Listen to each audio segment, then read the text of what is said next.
Good morning बच्चों, good morning. चलो दोस्तों, स्वागत है आप सभी का आपके अपने YouTube channel focus on study पर।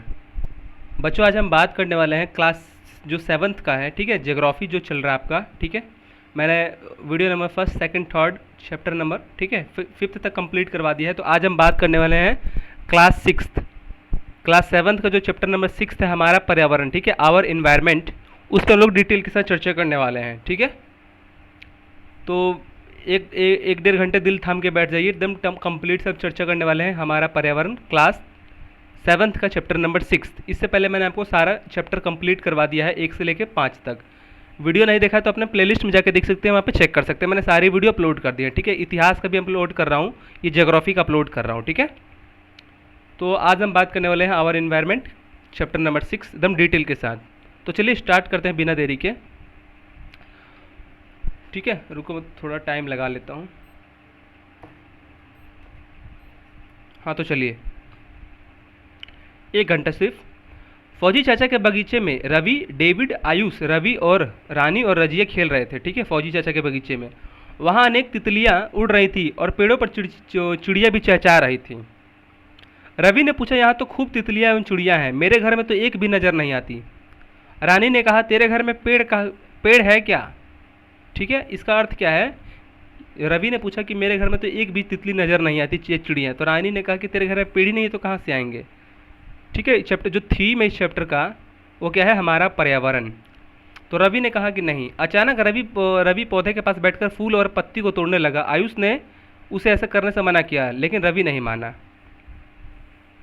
डेविड ने कहा कि पौधों को नुकसान पहुंचाना अच्छी बात नहीं, चाचा देखेंगे तो हम सबको डांटेंगे, ठीक है। फौजी चाचा पौधों का पानी दे रहे थे। फौजी चाचा ने बच्चों की बात सुन ली, पास आकर बोले, बेटा आप लोग झगड़ा क्यों कर रहे हैं? बच्चे चुप हो गए। चाचा ने वहाँ गिरे पत्तों और फूल को देखा, वे सारी बात समझ गए, ठीक है। ये देखो, ये बच्चे खेल रहे हैं, ठीक है, झगड़ा कर रहे हैं, और ये फौजी जो चाचा हैं वो क्या पानी पटा रहे हैं, ठीक है, पानी डाल रहे हैं बगीचे में। फौजी चाचा जब आए, उन्होंने सभी बच्चों को अपने पास बैठा और पूछा, बेटा इन्हें किसने तोड़ा? किसी ने जवाब नहीं दिया, ठीक है। चाचा ने कहा कि देखो बच्चों, ये पेड़ हमारे जीवन के लिए आवश्यक हैं। पेड़ पौधे, नदियाँ, पहाड़, जंगल, ये सभी हमारे पर्यावरण के अभिन्न अंग हैं। ये किसी न किसी रूप में हमारे जीवन को प्रभावित करते हैं। तो बच्चों, मैं जहाँ भी इंपॉर्टेंट टॉपिक रहेगा, जहाँ भी इंपॉर्टेंट लाइन रहेगी, मैं वहाँ पे स्टार लगा दूंगा, ठीक है, या अंडरलाइन करवा दूंगा। तो यहाँ पे देखिए क्या है, पेड़ पौधे, नदियाँ, पहाड़, जंगल, ये सभी हमारे पर्यावरण के अंग हैं, ठीक है। तो ये नोट कर सकते हैं, ये हमारे अंग हैं। पेड़ पौधे, नदियाँ, पहाड़, जंगल, ये सभी हमारे पर्यावरण के अंग हैं।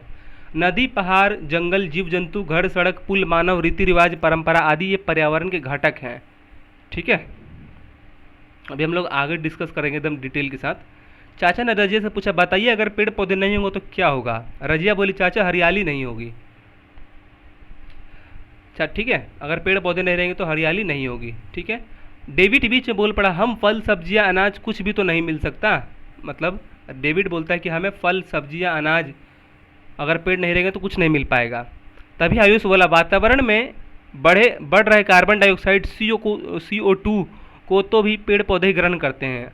अगर पेड़ पौधे नहीं रहेंगे तो सभी जगह कार्बन डाइऑक्साइड की मात्रा अधिक हो जाएगी, हमारा सांस लेना भी मुश्किल हो जाएगा। रानी ने कहा, मेरी मम्मी तो कहती है कि कपड़ा भी पौधों द्वारा प्राप्त कपास से ही बनता है। रवि बोला, हाँ, कागज़ पर तो रबड़ भी पेड़ पौधे से प्राप्त पदार्थ द्वारा ही बनाए जाते हैं। तो देखो एक बच्चे, बहुत इंपॉर्टेंट बात यहाँ पे कही गई है कि अगर हमारे वातावरण में अगर पेड़ नहीं रहे तो अगर हमारे धरती पर पेड़ नहीं रहे तो क्या होगा? कार्बन डाइऑक्साइड की मात्रा बढ़ जाएगी, CO2, कार्बन डाइऑक्साइड। अगर कार्बन डाइऑक्साइड की मात्रा बढ़ जाएगी तो क्या होगा? हमें सांस लेने में दिक्कत होगी, हम लोग सांस नहीं ले पाएंगे, हम लोग मर जाएंगे, क्योंकि हम जो सांस लेते हैं वो ऑक्सीजन लेते हैं, ठीक है।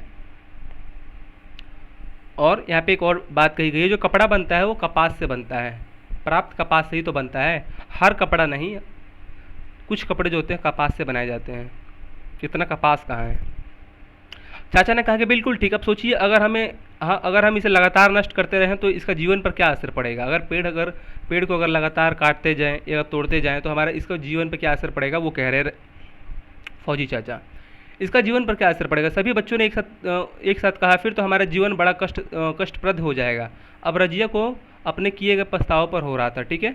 रजिया ने सुबह शुरू शुरू जब वो पेड़ पौधे तोड़े थे, अब उसको अपने आप पर पछतावा हो रहा था। चाचा ने कहा कि आइए हम सब मिलकर एक काम करते हैं, अपने दैनिक जीवन में हम सभी जिन वस्तु का उपयोग करते हैं उनकी सूची बनाते हैं, ठीक है।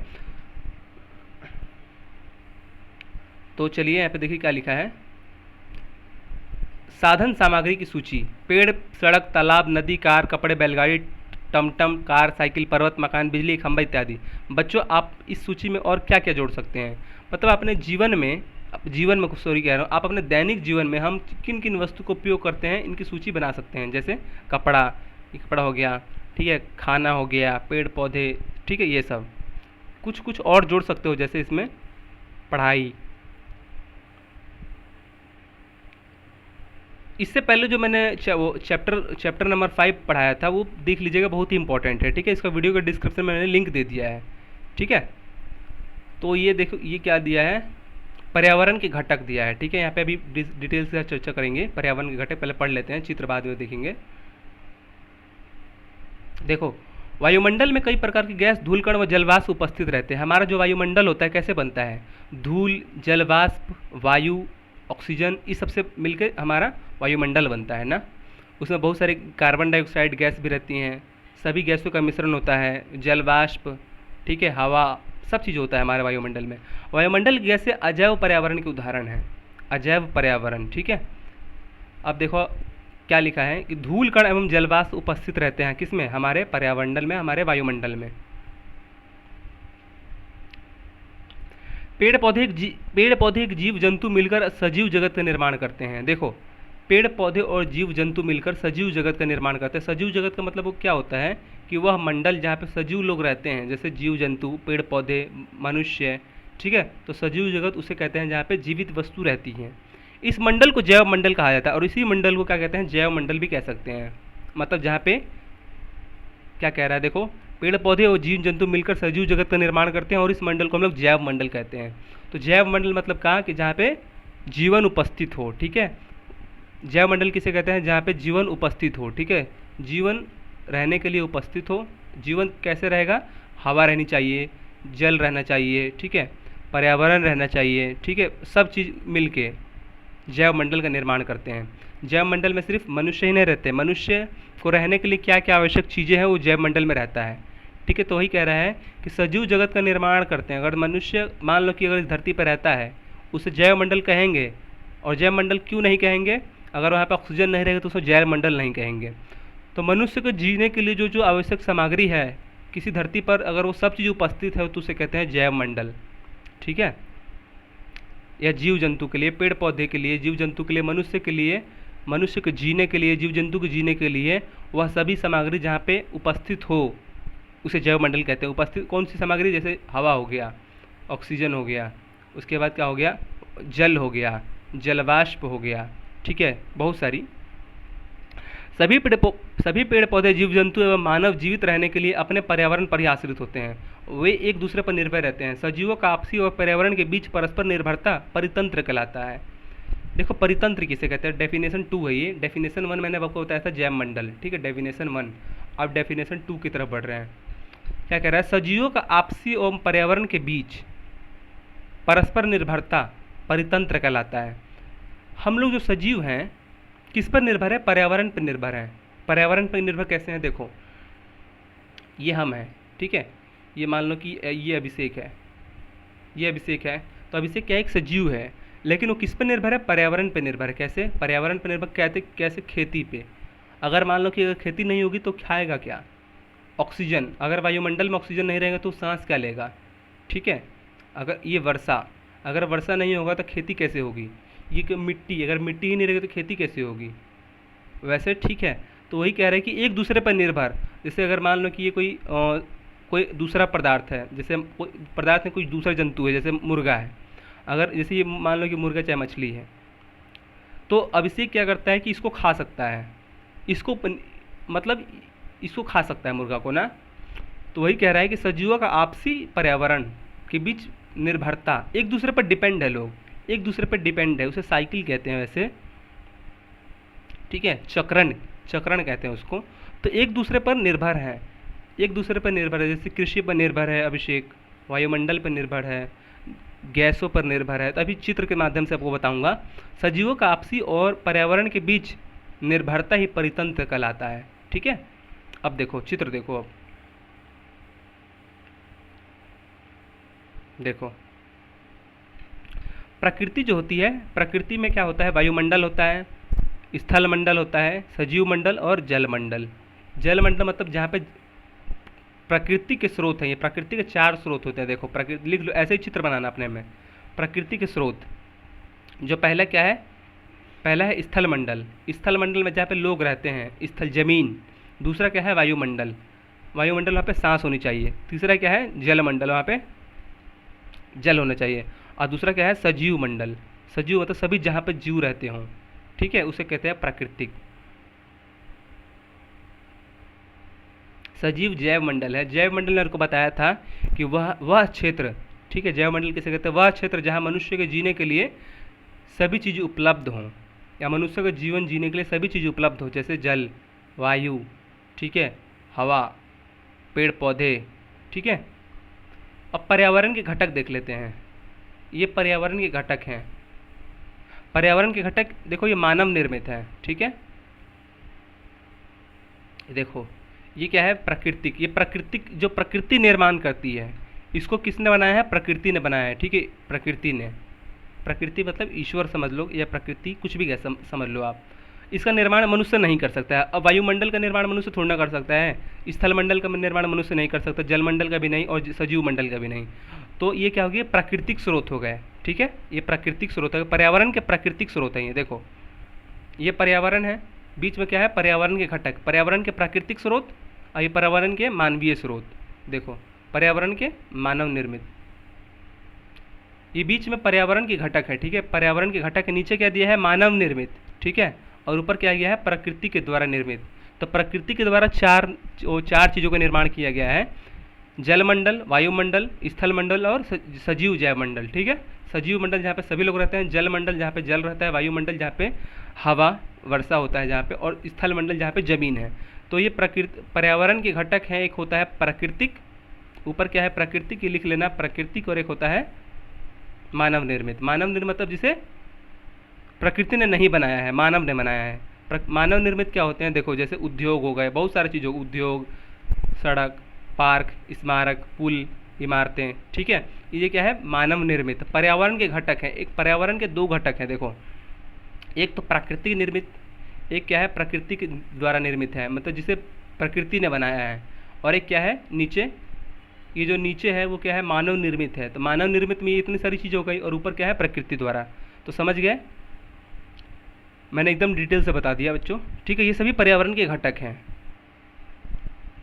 चाचा ने बच्चों से पूछा तालाब में कौन कौन सी चीज़ें पाई जाती हैं। बच्चों ने सोचा और बताया, पानी, मछली, बत्तख, बकुला, मेंढक, कीड़ा, घोंघा, जोंक, काई, पानी की वनस्पति इत्यादि। ठीक है, तो ये तालाब में पाए जाते हैं। चाचा ने समझ, ये सब नोट कर लीजिएगा, पानी में क्या क्या पाया जाता है। चाचा ने समझाया कि ये सभी पानी में जिंदा रहने के लिए एक दूसरे पर निर्भर है, इसलिए यह तालाब का परितंत्र कहलाता है।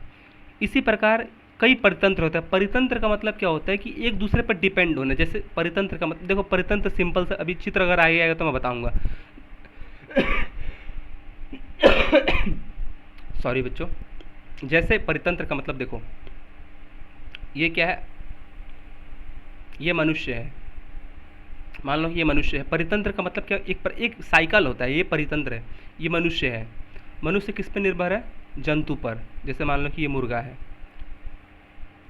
ठीक है, मुर्गा किससे मनुष्य किसको खा सकता है, मुर्गा को। अब मुर्गा किसको खा सकता है, कीड़े मकोड़ों को, कीड़े मकोड़े, कीड़े, मान लो कीड़े मकोड़े, ठीक है, ये कीड़े मकोड़े, जैसे मान लो कि मेंढक हो गया, चाहे छोटा मोटा कीड़े, तो ये मान लो कि कीड़ा मकोड़ा हो गया मेंढक, मेंढक है, ठीक है,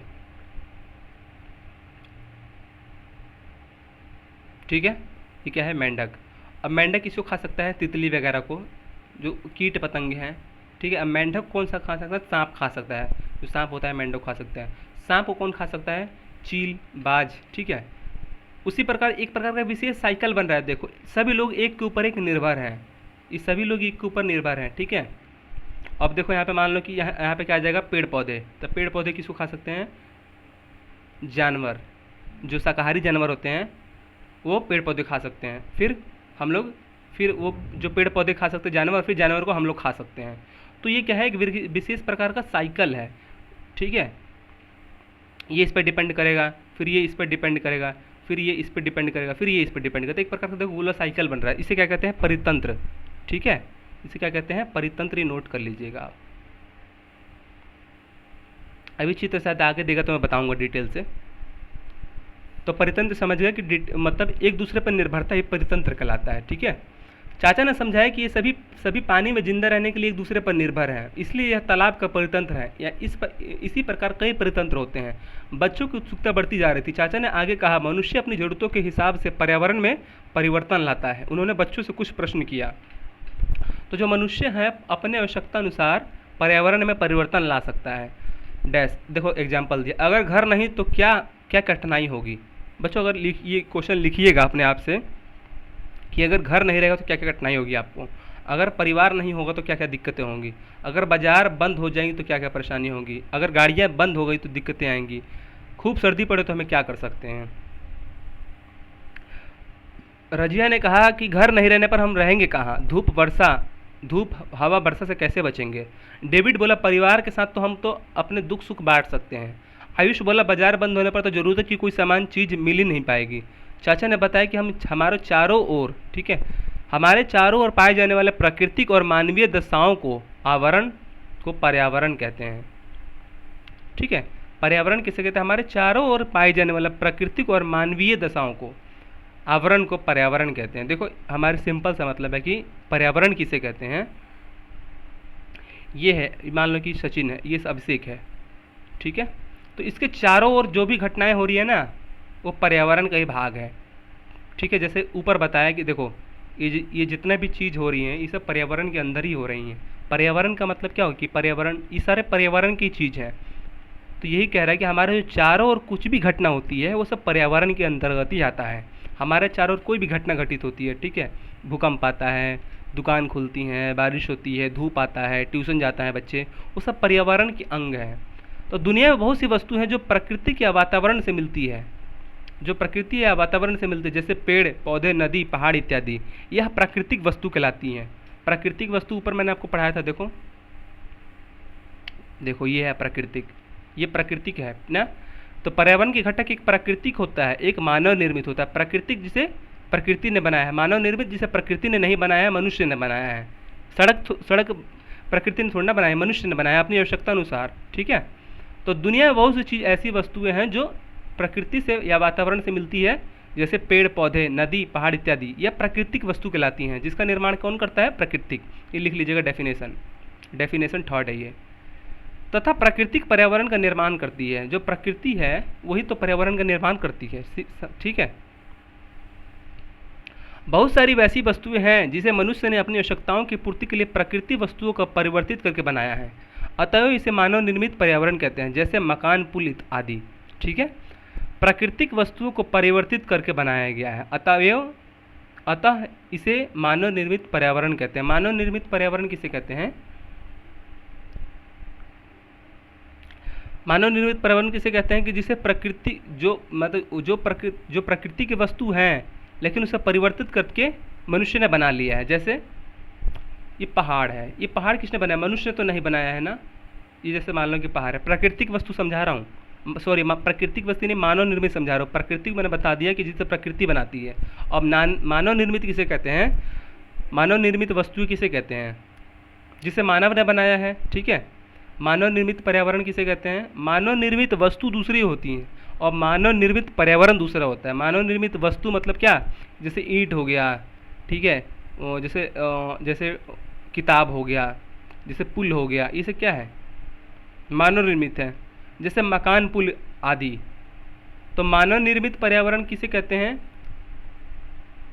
जिसे मानव ने बनाया है, ठीक है।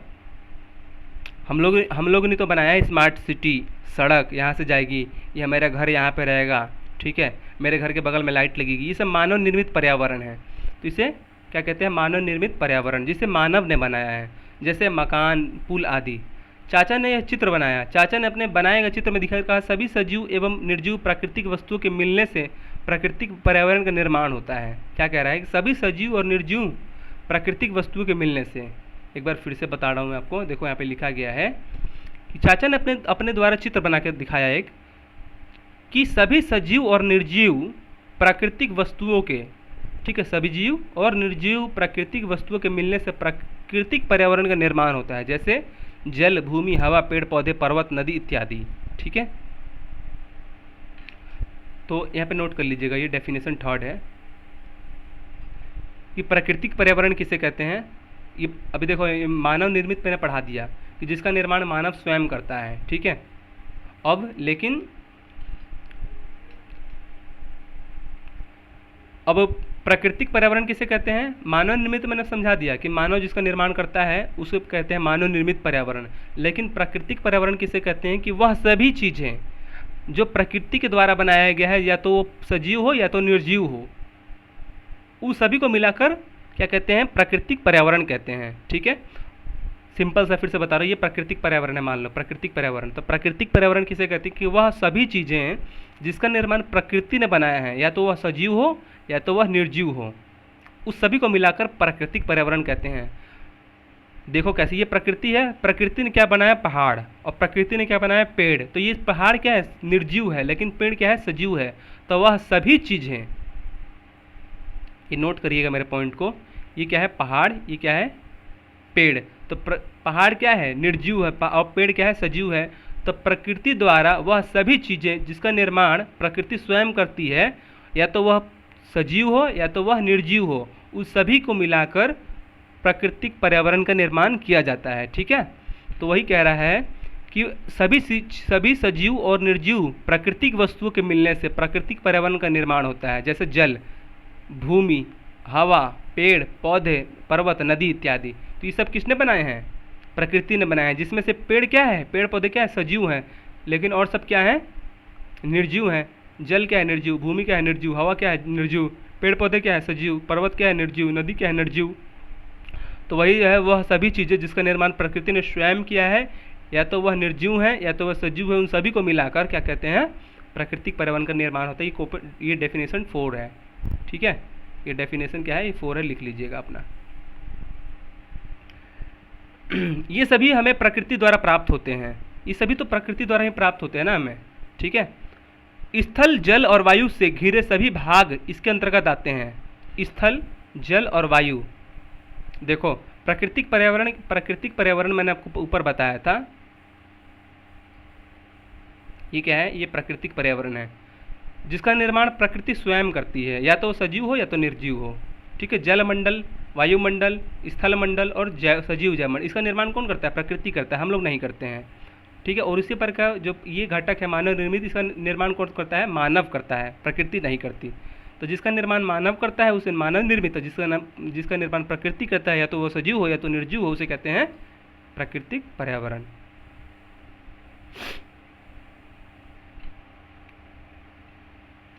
चलो आगे देखते हैं। ये देखो कितना अच्छा चित्र दिया है पर्यावरण के क्षेत्र, आपको शायद दिख रहा होगा, जूम कर दिया है मैंने। ये क्या है, स्थल मंडल है, ये क्या है, स्थल मंडल है बच्चों। देखो यहाँ पे ये क्या है, जलमंडल, ये क्या है, वायुमंडल ना, ये क्या है, मानव निर्मित, ये क्या है, प्राकृतिक, ये सारा क्या है, प्राकृतिक। इसका निर्माण किसने किया है, प्रकृति ने किया है, नेचुरल। ये क्या है, अननेचुरल। इसका निर्माण किसने किया है, 1, 2 और ये 3, इसका निर्माण किसने किया है, प्रकृति ने किया है, इसे कहते हैं प्राकृतिक पर्यावरण। इसका निर्माण किसने किया है, रोड किसने बनाया है, घर किसने बनाया है, बस किसने बनाया है, इसका निर्माण किसे कहते हैं, इसका जो निर्माण किसने किया है, मानव ने किया, इसे कहते हैं मानव निर्मित। ये ट्रैक्टर किसने बनाया है, मानव निर्मित। ठीक है, समझ गए होंगे आप। तो चलो दूसरा देखते हैं।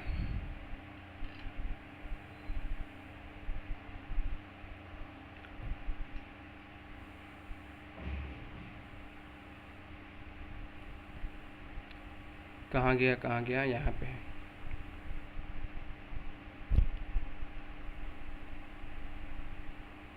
कहाँ चले गए बच्चों में,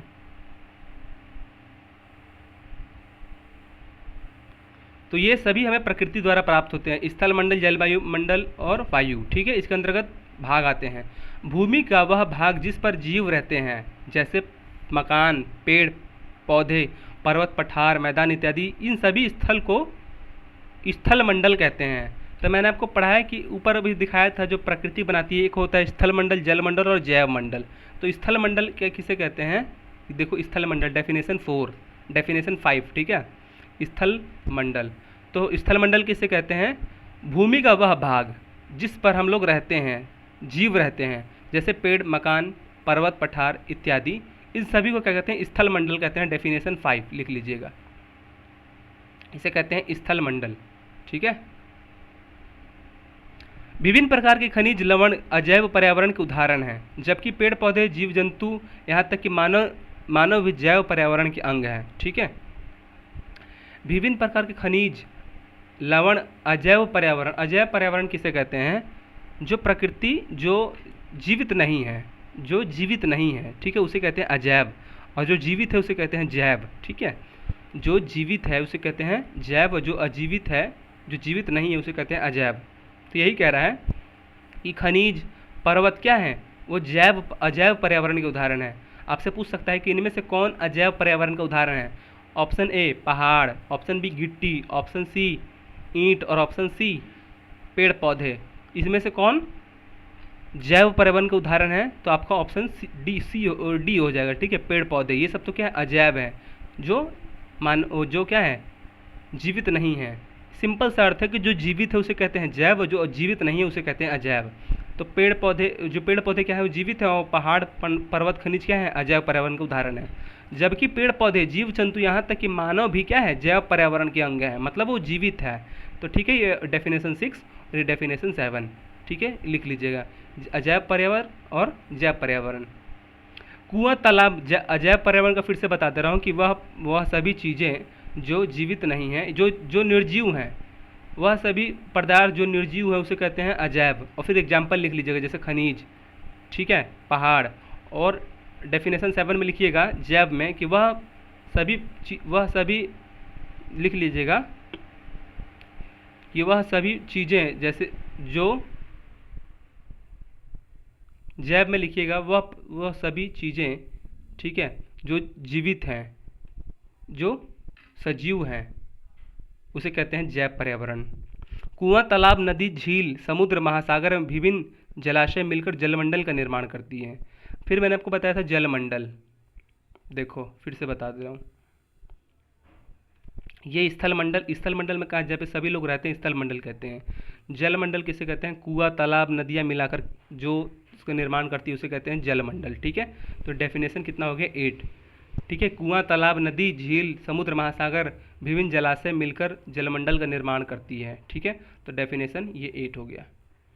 उन्होंने पूछा, बच्चों जरा सोचिए जल के अभाव में कौन कौन सी परेशानी आएंगी। तो बच्चों ये क्वेश्चन लिखिएगा कि हमारे पृथ्वी पर जल की कमी से कौन कौन सी परेशानियां हो सकती हैं। ठीक है, क्वेश्चन लिख लीजिएगा कि हमारे पृथ्वी पर जल की कमी से कौन कौन सी परेशानियां हो सकती हैं, लिखिएगा। ठीक है, कम से कम 10 लाइन नोट कर लीजिए, क्वेश्चन है ये, मैं दे रहा हूँ होमवर्क। सभी बच्चों ने सोचकर बताया, तब तो बहुत परेशानी होगी, सुबह से शाम तक जल की बार बार ज़रूरत पड़ती है, खाना बनाने, प्यास बुझाने से लेकर शरीर को स्वच्छ रखने के लिए इसकी ज़रूरत है। चाचा ने कहा, तो क्या हमें पानी बर्बाद करना चाहिए। सभी बच्चों ने नहीं में सिर हिलाया। कल मैंने आपको पढ़ाया था चैप्टर नंबर 5 जल के बारे में बहुत अच्छे से, बिन पानी सब सून। ठीक है, चैप्टर का नाम क्या था, बिन पानी सब सून। तो एकदम डिटेल से एनालिसिस किया मैंने जल के ऊपर, तो वो जाके देख लीजिएगा। ठीक है, अगर ये क्वेश्चन नहीं बने तो।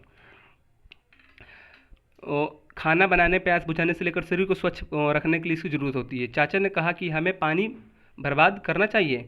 सभी बच्चों ने नहीं में सिर हिलाया। चाचा ने कहा, ठीक है, चाचा ने कहा कि जल का भंडार सीमित है, इसलिए इसका सही उपयोग करना चाहिए, क्योंकि जल का भंडार कितना है, सीमित है। मैंने आपको कल पढ़ाया था कि जो 100% है, 100% में से 29% क्या है, स्थल मंडल है हमारे पृथ्वी पर, और 71% क्या है, जल है। ठीक है, 71% में जल में 0.3% जो है सिर्फ पीने लायक पानी है। कल का वीडियो देखिए, समझ में आएगा। चाचा ने पुनः कहा कि पृथ्वी के चारों ओर वायु है, इसे वायुमंडल कहते हैं। तो ये पृथ्वी है, इसके चारों ओर क्या है, वायु है, इसे कहते हैं वायुमंडल। ठीक है, तो देखो मैंने ये आपको आपको स्थलमंडल, जलमंडल और वायुमंडल पढ़ा रहा हूँ, मैंने आपको डिटेल से बता दिया, जो प्रकृति की निर्मित है, जिसने प्रकृति ने बनाया है, ठीक है। वायुमंडल कहते हैं या सूर्य सूर्य से आने वाली प्रत्यक्ष किरणों एवं हानिकारक विकिरण परावैंगनी किरणों से हमें बचाता है। तो ये डेफिनेशन 9 है वायुमंडल वाला, और ये नोट कर लीजिएगा स्टार लगा के कि वायुमंडल के द्वारा ही सूर्य की हानिकारक किरणें जो होती हैं वो हमें सुरक्षा करती हैं, ठीक है। परावैंगनी किरणें का नाम है उसका, कि सूर्य के वायुमंडल के द्वारा ही सूर्य का जो प्रत्यक्ष किरणें हैं, जो डायरेक्ट किरणें आती हैं, हानिकारक किरणें होती हैं, वो हमें बचाता है, ठीक है। इसका नाम क्या है? परावैंगनी किरणें। तो कौन सा मंडल है? ओजोन मंडल। लिख लीजिएगा कि ओजोन मंडल जो होता है वो सूर्य की परावैंगनी किरणों से हमारी रक्षा करता है। अगर परावैंगनी किरणें हमारी आ जाएगी तो हमें कैंसर हो सकता है, ठीक है, त्वचा कैंसर। रानी बोली, मैं एक बार चाचा के साथ बाजार गई, हड़ताल के कारण सभी गाड़ियां बंद थी, मुझे काफ़ी देर तक पैदल चलना पड़ा, समय बहुत अधिक लगा। रजी ने बताया, गाड़ी के चलने के कारण ही एक दूसरे राज्य से सामग्री हमारे यहाँ आती है और हमारे यहाँ की सामग्री दूसरे जगह जाती है। मतलब एक्सपोर्ट और इम्पोर्ट होता है। एक्सपोर्ट और इम्पोर्ट का मतलब बता दे रहा हूँ, आयात और निर्यात, ठीक है। आयात अगर कोई सामान लाते हैं तो उसे कहते हैं आयात, और निर्यात अगर अपने यहाँ से दूसरी जगह सामान बेचते तो उसे कहते हैं निर्यात, ठीक है। अगर मान लो कि अगर इंडिया से अगर कहीं मान लो कि इंडिया से दूध है, अगर अमेरिका भेजना है उसे कहते हैं निर्यात, ठीक है। कोई वस्तु बेचना उसे कहते हैं निर्यात किसी दूसरे व्यक्ति को, और अमेरिका से अगर दूध लाना है तो उसे कहते हैं आयात, ठीक है। इसे कहते हैं एक्सपोर्ट, इसे कहते हैं इम्पोर्ट।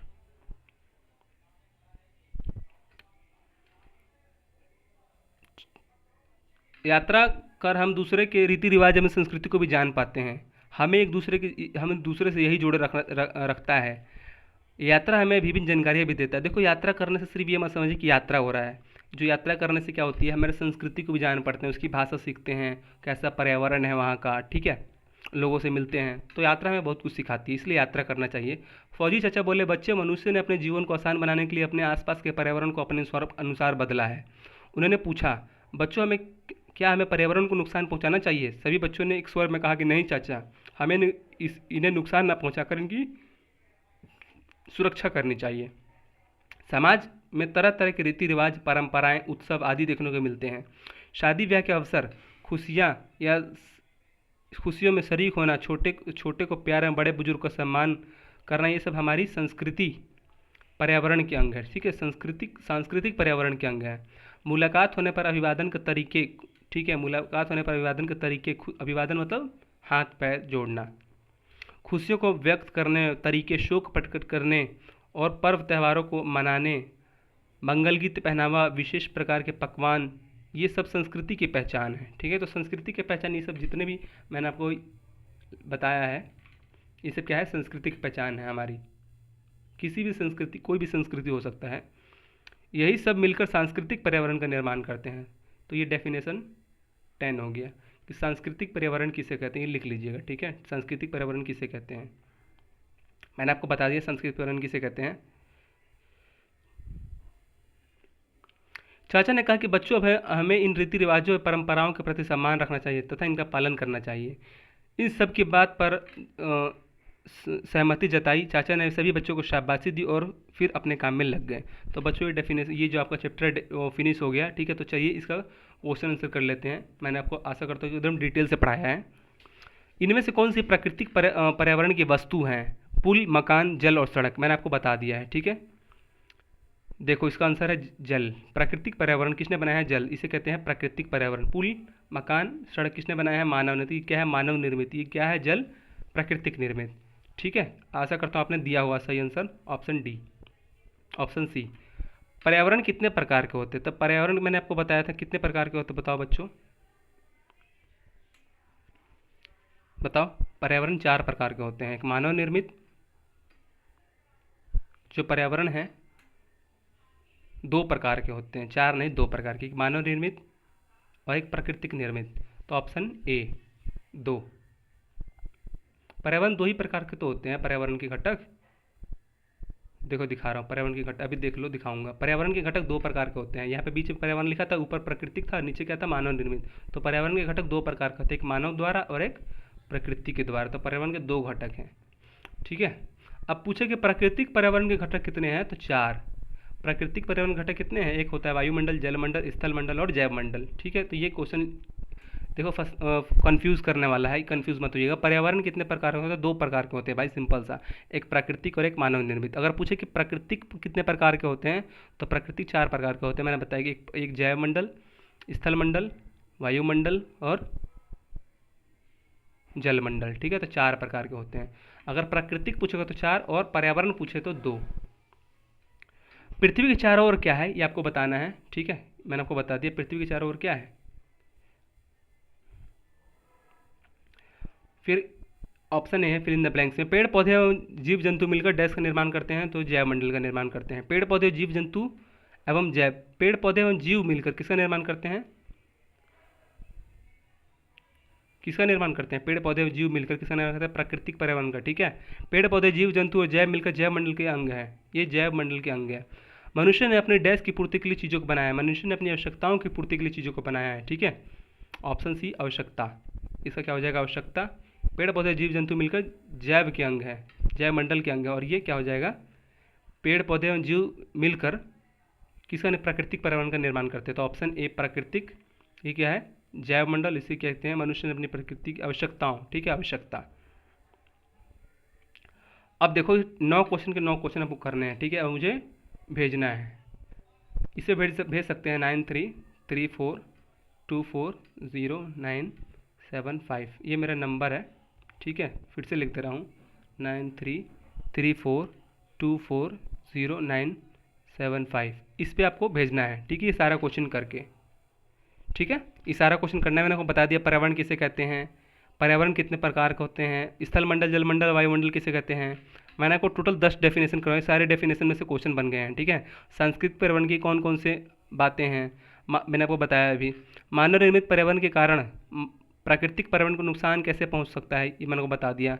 किन घटनाओं ने सांस्कृतिक पर्यावरण को क्षति होती है, ठीक है, किन घटनाओं से सांस्कृतिक पर्यावरण से क्षति होती है, ये आपको बताया है मैंने कि सांस्कृतिक पर्यावरण की क्षति मतलब सांस्कृतिक जो पर्यावरण है वो कैसे घटित हो सकती हैं, ठीक है। आने अगर कहीं नहीं जाएंगे तो संस्कृति पर्यावरण घटक होगी, ठीक है, उसको क्षति होगी। बहुत सारे कारण हैं, जैसे सांस्कृतिक पर्यावरण को कैसे क्षति हो सकती है, जैसे आपस में भेदभाव करके, ठीक है, भेदभाव करके। जैसे मैंने को इतिहास पढ़ाया था, याद करिए 7th वाला, तो उसमें आपस में भेदभाव करके, लड़ाई झगड़ा वगैरह करके, ठीक है, जैसे धर्म विरोधी बात करके, ठीक है, अगर आपस में झगड़ा करने लगे समूह हिंदू मुस्लिम, उससे सांस्कृतिक पर्यावरण की क्या होती है, नुकसान होती है, ठीक है। अपने आसपास के कौन सा परितंत्र है, आपके आसपास कौन सा परितंत्र है, आप हमारे आसपास कौन सा परितंत्र है, सब परितंत्र है। चित्र बनाकर किसी एक का वर्णन करें। अगर आपके पास तालाब है तो क्या है, वो क्या है, जल परितंत्र है। हमें किन उपायों को अपनाकर पानी के खर्च को कम करना चाहिए, ये 9th इंपॉर्टेंट है, ये अपने आप बनाइएगा। पर्यावरण को नुकसान पहुंचाकर हम अपने जीवन संकट में कैसे डाल सकते हैं, ये अब ये लिखना है, ठीक है। प्रातःकालीन बाल सभा में चर्चा। पर्यावरण संरक्षण किसे कहते हैं, वृक्षारोपण से लाभ क्या है, वृक्ष लगाने से क्या लाभ है, ये सब लिखिएगा। कटता जंगल और घटता जीवन, ठीक है, ये नोट करिएगा। जैविक कचरा समाप्त करने में जानवरों की भूमिका। उन संस्थाओं के बारे में पता कीजिए जो पर्यावरण संरक्षण हेतु कार्य कर रहे हैं, ठीक है। तो टोटल चैप्टर मैंने आपको ख़त्म कर दिया, ठीक है। तो नेक्स्ट चैप्टर जो है चैप्टर नंबर 7 आपको पढ़ाऊंगा क्लास 7 की। तो मिलते हैं नेक्स्ट वीडियो, तब तक के लिए जय हिंद, जय Bharat, Vande Mataram, good bye, good bye मेरे प्यारे बच्चों। तो कैसा लगे वीडियो आपको कमेंट बॉक्स में बताना है, और नेक्स्ट वीडियो के लिए आपको चैनल को सब्सक्राइब कर लेना है। तो चलिए मिलते हैं नेक्स्ट वीडियो, तब तक के लिए जय हिंद, जय भारत, वंदे मातरम, जय श्री कृष्णा।